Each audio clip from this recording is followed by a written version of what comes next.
ఈరోజు దుష్టాచారాలు, దురాచారాలు హైందవ కుటుంబాలు లేవండి, వాళ్ళు మారారు.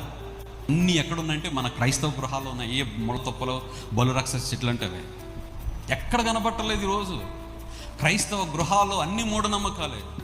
చూడండి, చావులయ్యే కనబడుతుంటాయి, మొఖాలు చూసుకోకూడదు. ఈ మధ్య మన క్రైస్తవ చావుల్లో కూడా దీపం చూడకూడదు, దీపం ఆపకూడదు, ఇలాంటివి కనబడుతున్నాయి. పొయ్యాకాలం నరకానికి పోతారు, జాగ్రత్త.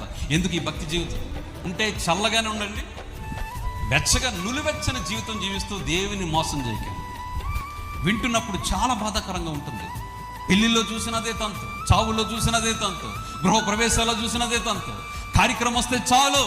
అసలు ఎక్కడుంది మనకు భక్తి జీవితం? చర్చిలో చాలా చక్కగా ఉంటున్నాం, మనం ఆత్మీయంగా కనబడుతున్నాం, ఆత్మీయమైన జీవితాన్ని జీవిస్తున్నాము. కానీ మన గృహాల్లో మొలిసే మొక్కలు మనం ఎలా ఉన్నా తెలుసా? బలు రాక్షస చెట్లు మొలుస్తున్నాయి, ముళ్ళ తొప్పులు మొలుస్తున్నాయి. ఆచారాలండి, అన్ని ఆచారాలు. మంగళవారాల ఆచారాలు ఉన్నాయి, ఇంకా మనలో శనివారాల ఆచారాలు ఉన్నాయి, శుక్రవార ఆచారాలు ఉన్నాయి.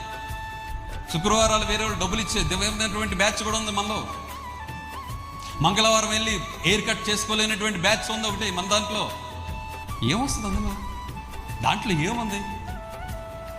ఈ మధ్య మైల్ అనేది కూడా వస్తుందంటే ఈ మధ్య మన దాంట్లో. మనకు మైల్ ఉంటుందా? ఏమా జాగ్రత్త, రేపు నరకంలోంచి కేకలేకండి. ఉంటే పూర్తిగా ఉండండి, పోండి, అలాగ ఉండండి. ఇంకా ప్రభా నాకు వద్దు, నాకు ఈ జీవితం చాలు, నీ వాక్యం నువ్వు చెప్పుకో, నీ వాక్యం నీదే, నా జీవితం నీదని. అంతేగాని కొంతసేపు నాకు కావాల్సినప్పుడు వాక్యం కావాలి, కావాల్సినప్పుడు లోకం కావాలి కాదు. ఈ మూఢాచారాలు దయచేసి మీ గృహాల్లో ఎక్కడ రానివ్వకండి.